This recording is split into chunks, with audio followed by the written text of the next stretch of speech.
and welcome to another episode of Wise Tales. I'm your host, Josh Kurtz, Client Success Manager at Wisetail, and I'm excited to have Thuy Ngo-Shaw from BlackRock Coffee joining me today. Thuy has spent over 25 years advancing the field of learning and development, building a career dedicated to creating transformative training programs and elevating organizational performance. Throughout her journey, she's led training initiatives for renowned companies like PF Chang's Piata Group and Sync3 Restaurant Solutions, where her leadership in designing scalable learning systems has significantly improved employee retention, operational efficiency, and business outcomes. Known for her ability to seamlessly integrate learning strategies with business goals, Thuy has developed the comprehensive training programs that foster leadership growth and enhance team performance. Her career is defined by a passion for driving positive, measurable change across every organization she's worked with. Now, as Vice President of Learning and Development at BlackRock Coffee, Thuy is leading the company's efforts to implement web-based training for over 1,100 employees, setting the stage for future growth and continued success. Her extensive experience and forward-thinking approach make her a key player in shaping the future of employee development. Welcome to Wise Tales, Thuy, and thank you for joining us as I catch my breath here. How are you doing? I'm doing great. Thank you so much. Gosh, you make me sound so good. Thank you. I think I'm just going to let you talk the rest of the time. I'll probably need a break after that, but um, really in this conversation today, I wanted to go through the process of choosing the right tech. Obviously, you've been in the hospitality industry for most of your career in both full-time and consulting roles, so I'm sure you've been a part of numerous tech selections. I want to explore that entire journey today from selecting and implementing new tech. But before we even kick off the process, you have to make the decision that you need a new solution. Obviously, we all live with pain points every day. Where do you draw that line? And to kick off the process of needing a new tech solution? Yeah. So when you start with a company, when a company just is born, right? A lot of the culture, a lot of the learning and training happens a one-on-one. And those who started it have the richness of what they know and being able to share very organically and word of mouth. And I call it tribal learning. And it's really just picking up again the knowledge of the job, the culture, how the company was built. And so that at the beginning is necessary. And so there is no technologies that could ever replace that. And then at some point, the success is going to, is going to show. And then that means that you're going to grow. And so once you grow, how do you scale that? And that's a lot of times where I make the decision. Can I continue to have the interaction, the relationship, the training and being able to share the knowledge and extend the knowledge to new team members. Can I still do that on a one-on-one basis or even a group setting? And if the answer is no, then we start to have to look at solutions. And a lot of times that is in the technology world. And how do we continue to scale the what we do and what we do well and continue to replicate that and be able to hold on to as much of that culture and growth as possible. And so that's when, I start to decide, okay, it's time. It's time to be able to scale what we have done and be able to share that with more team members as we continue to grow. Yeah, and I love that you tie it back into the culture, like, keep that, in the forefront of your mind as you're making that decision. So once you make that decision to that you need, a new technical solution, where do you kick off that process? How many companies are you looking at? What do you start with a list of, kind of expectations or what you're trying to solve, or how do you get that process started? Yeah, so it starts with really, we are such a relationship based industry. The hospitality industry is that someone somewhere, that and really is leaning on that network. And for me, I've always reached out to those who have done it before and really learned from colleagues or counterparts in the industry that will that have done the vetting, have researched a few companies, and then a lot of it too is so that's part of it. The other part is really just doing the research and seeing what's out there. And that's the first piece. And then once you start to see what's out there, then you go internal and you meet with your executive team and your leadership team and the ones who built it, and you try to capture what it is that they built. And so then you start to really kind of have a list of needs, and you start to assess what can we have, what do we want, and what can we replace technology with, and then what can we enhance the people side with, and have both work very well together. So that's really it. When I'm looking for a technology solution, I'm always culture is big, people's big. We're in the people industry, and so no amount of technology will ever take the place of the human side. And so finding a technology solution that complements that and is able to have that kind of partnership between, kind of machine and people. So that's my number one priority. So when I'm Yeah, looking. I imagine you've got kind of internal goals that you're looking to accomplish with the new technology, but in terms of you brought up kind of pitching it to the rest of the company, um, is it just pure ROI that you're leaning on when you're pitching that, or what other factors play a role? No, not at all. So ROI is very important, and because a lot of times the technology solution is going to be a costly commitment and investment for the company. And so we want, and whether that return is qualitative or quantitative, there has to be some conversation with leadership and executive when you're talking about what are we trying to get out of getting a solution like this. And so when you're talking about quantitative, looking for, can we improve our retention? Can we improve our turnover? Can we improve on our labor hours? All of those quantitative pieces, but equal importance is the side of, can it still uphold the culture, the strength of who we are, and can it still communicate and educate our people as if as if it were a one-to-one training relationship. And so the ROI is very important, but it's not the only thing, and it can't be the only thing. It has to be again a true partnership of, what are we going to get out of this, and how are we going to get our return on it, what are our KPIs associated with it? And then how do our people feel about it?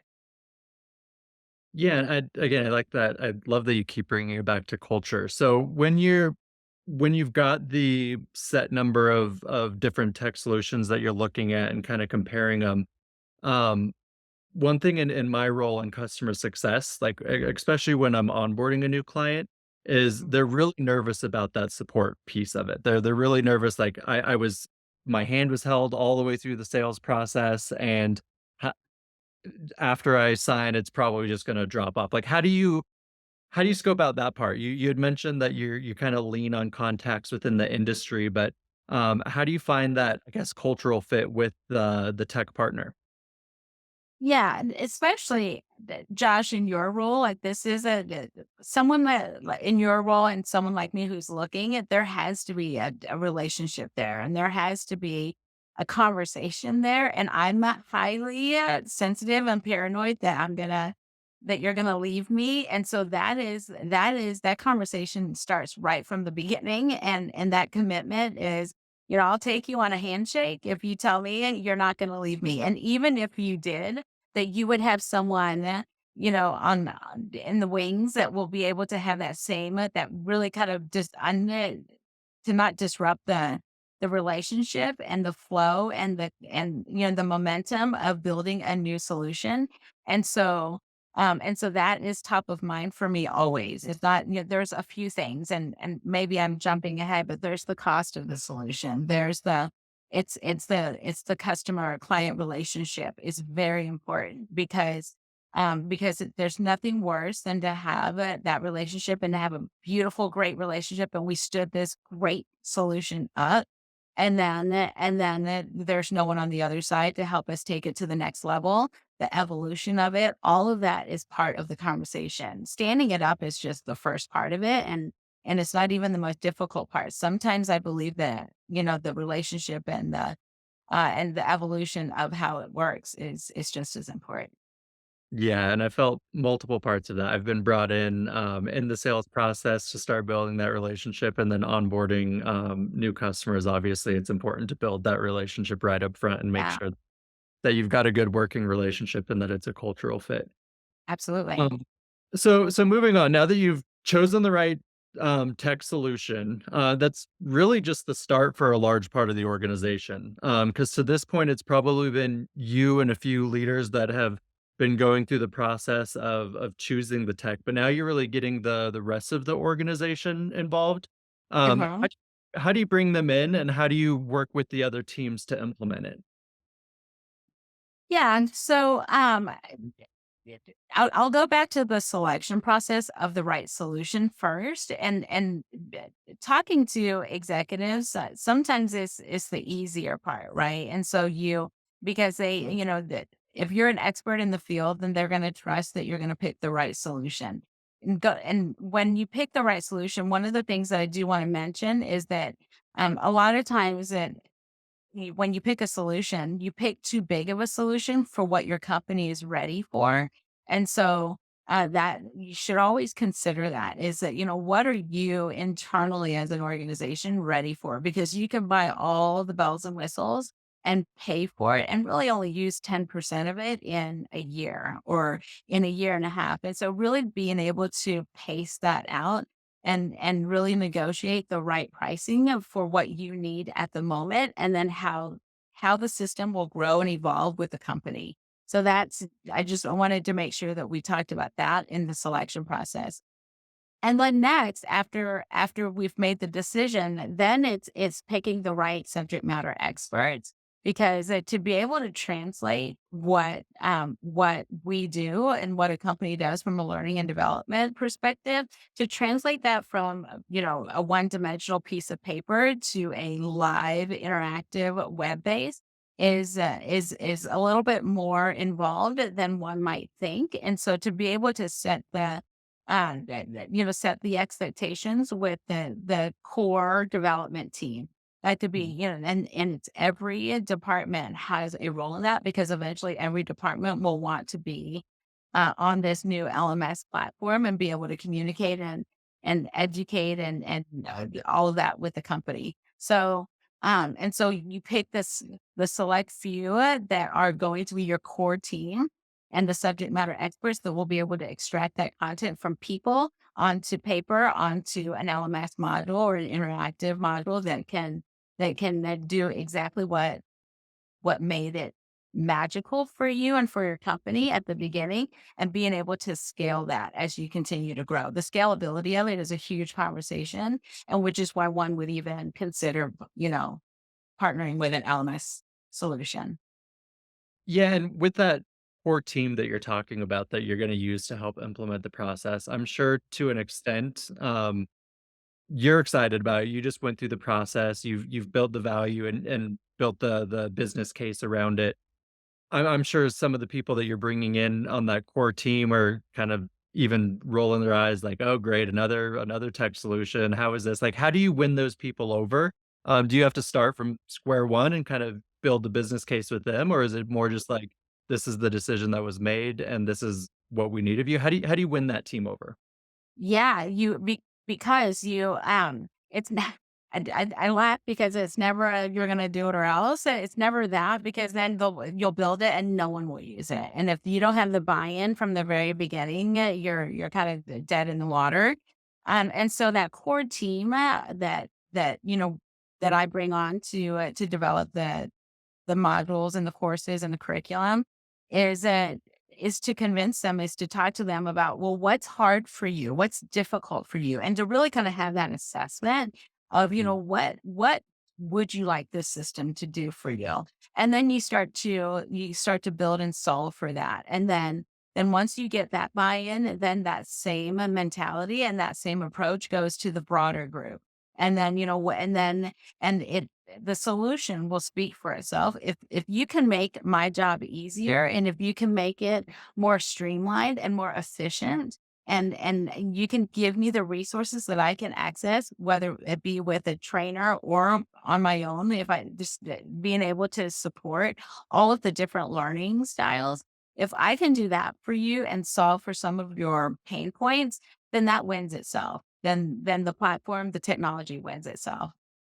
Yeah, and probably going back to the initial question about how do you make the decision that you need the new technology, it's probably those pain points that those people you're trying to win Yeah. over feeling, so Absolutely. You always have them in mind because you can't, you're going to need them to be able to then execute and deliver this new platform to the rest. yeah. And Mhm. then, I mean, taking it even another layer down, you've got the management team and everybody bought in. So, I mean, in terms of the training platform that you're going through right now, how do you get end users bought in? Because some of those they could be brand new people to the company that haven't felt those pain points. Right. How do you create engagement for the platform? Yeah, well, then you count on your brothers and sisters in the industry because a lot of what we're hearing right now is, "Oh my gosh, this is so amazing. We worked at so and so place and we did not get this," or we it was so hard for us to do our job because we didn't really understand what we were doing and we had to take our test on paper. Like that that is a win for us all day long. But Josh, we are going through it right now. So we stood out the platform fairly quickly. And so, because we were all so excited about it. And we're right now in the phase of, okay, we learned a lot. And I spoke earlier about the evolution. I think there's some definitely fun conversations where you're like, why did we do that? Why did we make it harder for you and not easier? And so we're in it right now. We're tweaking it's the way we set it up, the permissions, how we set up the solutions. The content is there and it's built. But how we did it and how you navigate through, there's 1,000 different ways you can do it. And that's the great thing about technology. It's very agile. And so you can, if you made a mistake or if you set it up incorrectly, you can always go back. That's technology. I mean, I remember the days when I would print thousands of books and then be like, "Oh, I had a misspell," and you'd have to go back and, like, I don't even know if anybody remembers those days, but I do, and so I'm very hypersensitive to that, and so the ability to be able to flex and be, resilient in things that you can make a mistake, but the Yeah. mistakes you make can easily be fixed with a technology solution. It's amazing. Yeah, remembering where you came from is always important. Ooh-wee, for sure. And then, I mean, one thing again, when onboarding clients, you get kind of a different feel for how they're trying to tackle it. Some people want everything perfect at the time they launch. Other people just want to launch. And probably how I try to coach people is just like, let's get one part of it all on the ground and then rolling. So how do you weigh those options of trying especially when the team's excited about the solution. And we've implemented tech in my role where everybody's excited, everybody has their opinion on what they want to do, and everybody's jumping in. And then a couple months in, you're just like, wow, this became a mess. So how do you kind of structure the rollout process on how you're building out the platform and kind of take those baby steps along the way? Yeah, so we went into it, like, setting expectations is really important, and so we went into it with a phased approach, like, setting those expectations, and really kind of pulling the reins right from the start is, this is not, you go into it and everyone's like, "Oh my gosh, it's gonna do this, and it's gonna do that, and it's gonna," and so I always caution everyone, hold it's gonna do a lot of great things, but it isn't gonna be the silver bullet, then it's gonna fix everything all at once, and it's gonna be an over time, and so you have to go into it with a phased approach. You have to go into it with, "Okay, well, first we're going to gather data. First, we're going to, kind of build the content, the skeleton. Then we're gonna build pieces of it at a time, and you bring in even the end user, you bring that in as many people as early as possible and in a controlled environment so that you're building it to what everyone wants and expects. And then there's some. there is some, creative freedom to the end user that really gets the buy-in from the very beginning.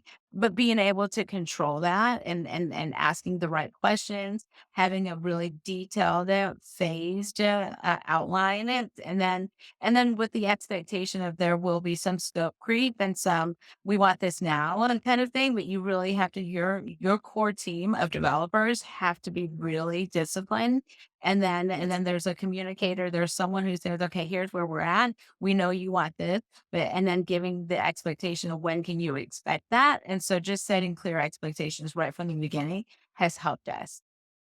Yeah, yeah, that's really good. And then, I mean, as far as you're rolling it out with your LMS right now, but as far as measuring success, is that something that from the very beginning you've got benchmarks on maybe how many locations you want using it, how many completions that you want, or how do you go into measuring success on a rollout of a new platform?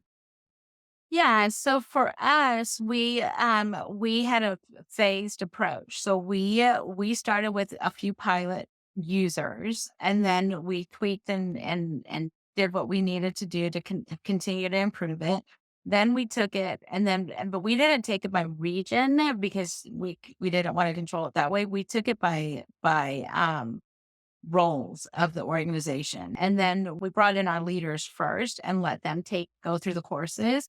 And then we introduced it to our baristas and our I guess you could call it beginners or Yeah. our entry level positions that are actually behind the bar making the drinks. And the core of what we are teaching is for those team members. And so, yeah, so that's how we did it. The other piece of the success that we measured, one of our KPIs is, and we made a lot of mistakes along the way. We thought that we were going to measure 90-day turnover, for example. Well, our 90-day turnover got worse since we rolled this out. That's a reality. Yeah. And we're still trying to dig into that.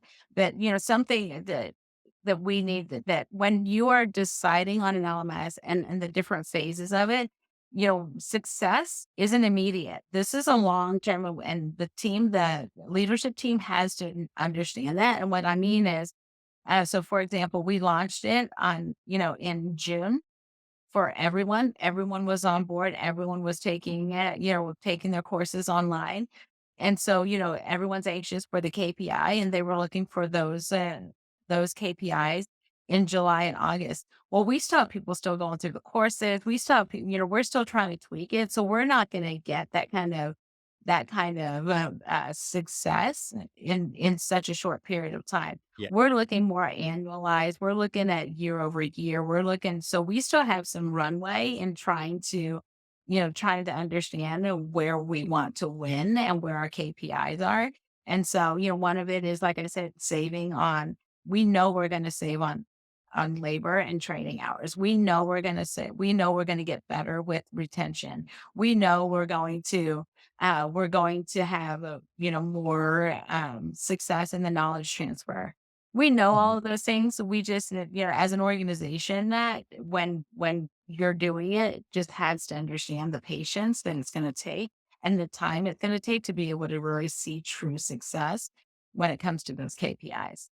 Yeah, and not overreacting if something, like you said, if a number goes the other direction, it's not gonna happen Yeah. overnight. Not It's overreact. not gonna happen overnight, and again, the key to that is being able to communicate it to your leadership, your executive team, and so that because you're already into next year and you're still trying to measure what you're doing right now, and they want that results now, and so just being able to communicate that and understand that it takes time for Yeah, those KPIs to yeah, come through.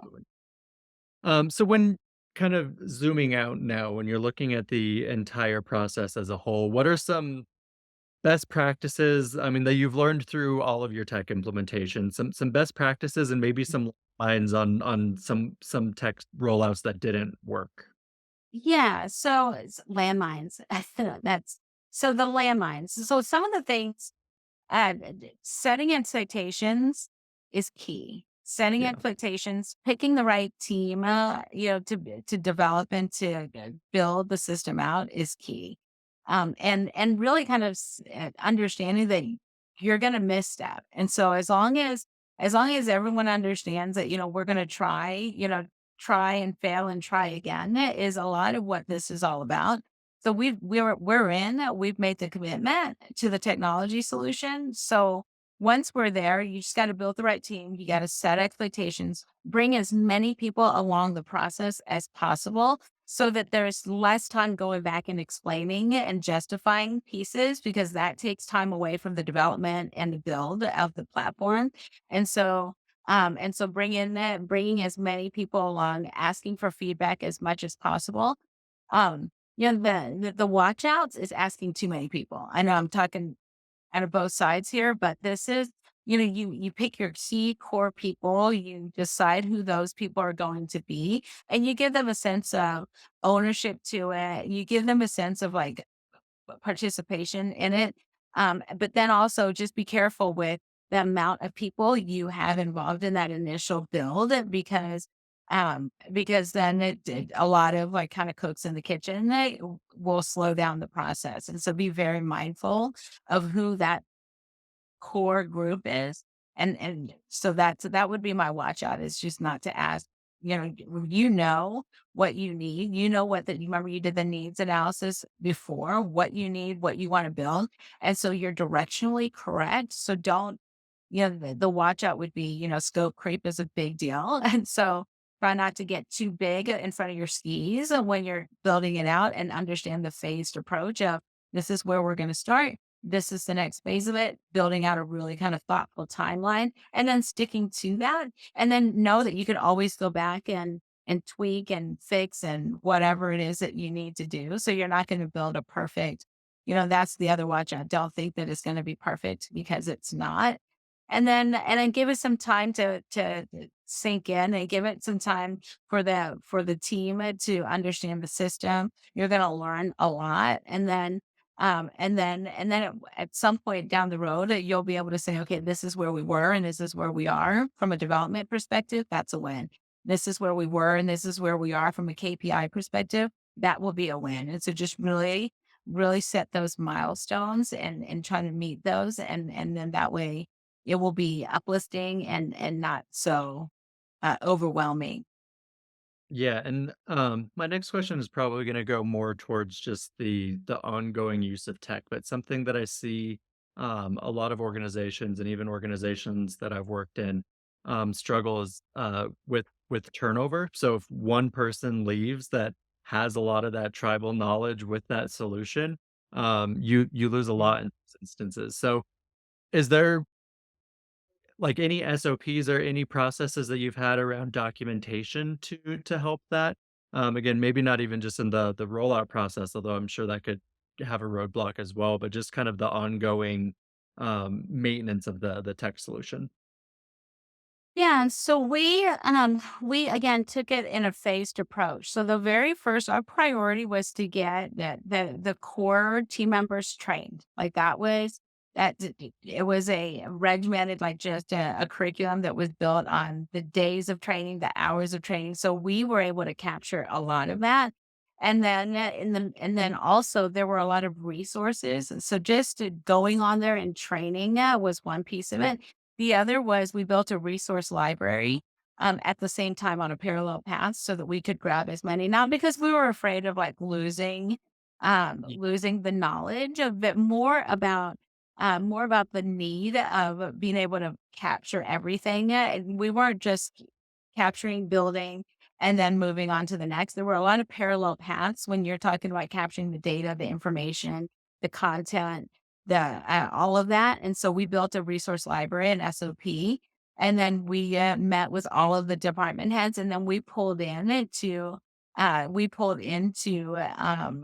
it on the platform. So then we got everyone engaged and committed to putting their content on on our LMS. And so that was marketing, operations, um, finance. So everyone had their own kind of very siloed places that they kept their information. And so so the very one of the very first things we did was we just gathered all of the data, all of the information, all of the content, and then we knew we were going to get to it eventually, but we were able to, exactly to your point, we wanted to be able to capture it first and then kind of lay it all out, because now we have all of the content in addition to the people that supports it. So in the event, I mean, you're not going to lose all of Yeah. your experience and your tenured employees, but that was, and then as we built the content, we also had the supporting materials to the resources to be able to align with that. And so that's how we did it, in a really kind of parallel path of capturing the information. Yeah. That's great. Yeah. Before I get to the last question, it will be more of a fun question. Anything else you want to share? Just It's a been fun this whole time. I'm sure, yes. Okay, so we end every episode with this a little bit more of a personal question. And that is, if you could create your own custom bumper sticker, what would it say and why? If I could create my own bumper sticker, what would it say and why? I would, you know what, honestly, Josh, this is quite boring, but I'd say culture is key. People are key, Yeah, because technology can't take that over, no matter how good it is. I love that. You just tie the entire conversation back up with the bumper sticker. That's perfect. People are important for Okay, sure. well, thanks for joining us, Twee. Thank you so much. And if there's anything else that we can do for you, let us know. Oh my goodness. Thank you so much. It's been fun.